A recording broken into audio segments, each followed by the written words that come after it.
Shout out sa mga mahihilig mag-camping, mag-picnic para sa atin ang product na ito. Samahan niyo ako mag-unbox. Palagay ko ito na. Ito na yung paa ng ating magiging picnic table. Ayun, ibubuka mo lang pala ito at ito na magiging stand ng ating picnic table or folding table. At ito naman yung pinaka-platform. So, naka-fold din siya kaya napakadali lang nitong daladalahin. At this part, medyo nahihirapan akong i-figure out kung paano ba ito gawin talaga o i-assemble. Aminin natin minsan dahil sa excitement, nalilito tayo, hindi natin agad-agad ma-figure out kung paano ba ito buuhin. So, yung dalawang bakal pala nakahiwalay ay ilalagay dun sa stand para tumibay at hindi gumalaw-galaw ang table. This is it! Let's go! Picnic na tayo!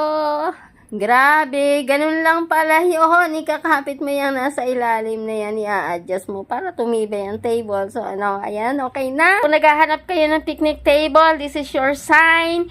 Medium po itong pinili ko dahil nag-aalanganin ako sa small. So, at saktong-sakto lang ang size. At syempre, meron din kasamang bag, kaya